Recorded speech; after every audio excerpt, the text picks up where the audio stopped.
On the podium because of one of our portfolio companies, Vigen Management. The reason I'm here at this conference is to look for one great idea. The number of zeros we can add after that is to the entrepreneur here. And I represent the capitalist.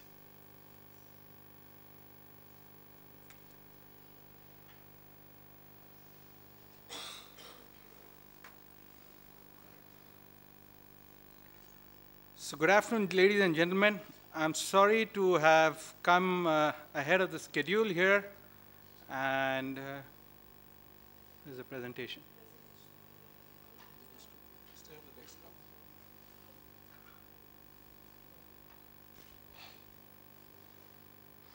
So while he finds the presentation, let me just tell you a little bit about who I am, what we do for a living, why we are here.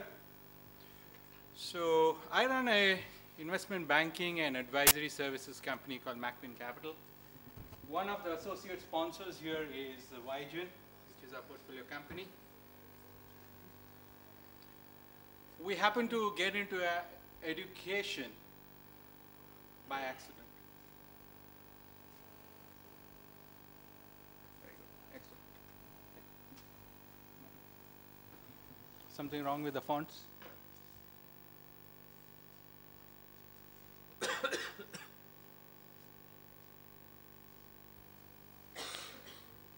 So let me just start by an anecdote. You know, what's wrong? Dusra khol dijiye. So when I was in college, I graduated from commerce and decided to take up my master's in statistics, econometrics, and epidemiology. Admission form, check marked a box. But I got admitted into a very different stream, which I didn't want to take up. Professionally, I didn't want to take it up. So head of department calls me up saying, do you have an alternative? Because you're the only student who applied for such an exotic subject. I said, no, I like to take this subject up as well as an area of specialization, or I drop it. I don't want to study further. Fine. Looking at my determination into my eyes, the head of department allocates me into that stream. The first year passes. I go to an exam hall to appear for my specialization.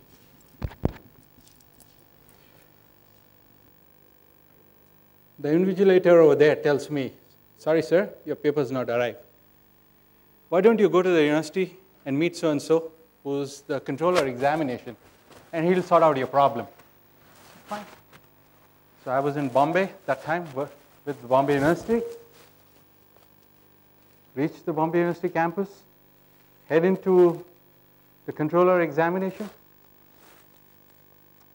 and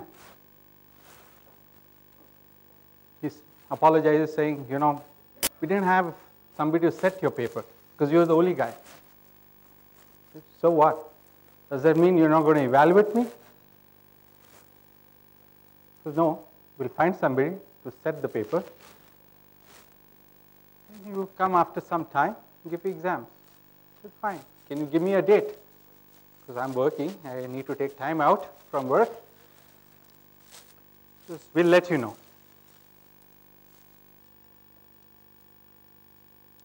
Two months pass by, no information. One day, finally, I get a call, and I'm asked to give an exam. Finally, I passed it out.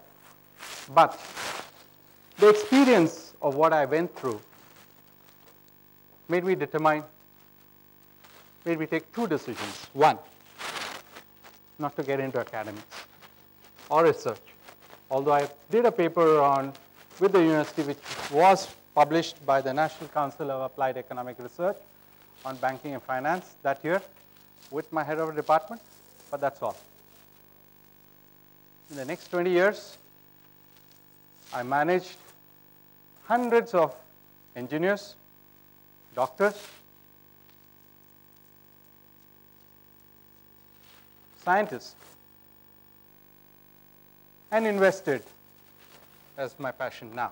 We collect a lot of money from universities, funds abroad, to invest into innovation. And what I'm going to start relating today is not, what can be done, but what's the need of the industry as a product that should come out of our university system to really fuel discovery and innovation. And we as a capitalist, what are we looking at to invest in? One idea, the rest are zeros. We can add, that's the power of infinity, that any venture can add value to the community.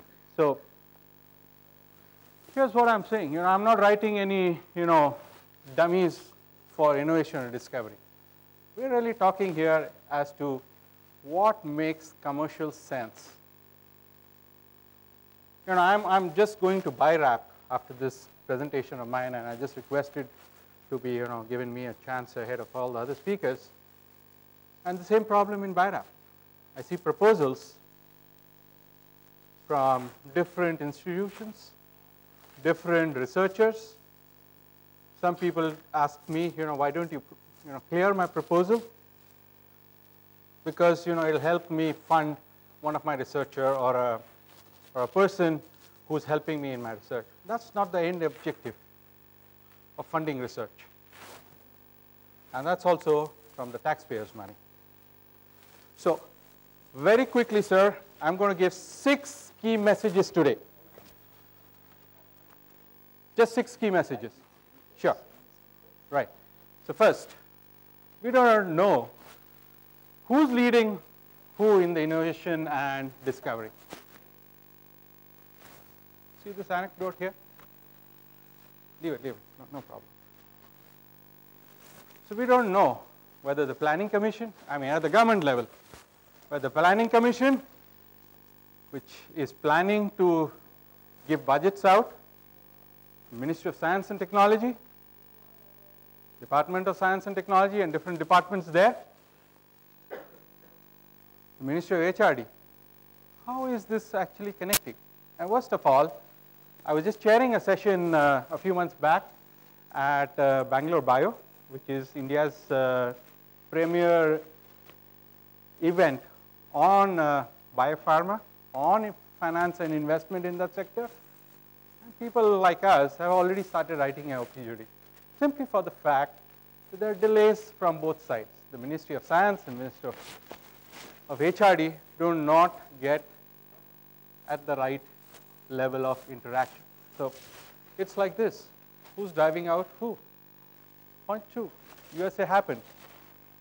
China is happening, but India will happen. Alas, a miscarriage or a stillbirth.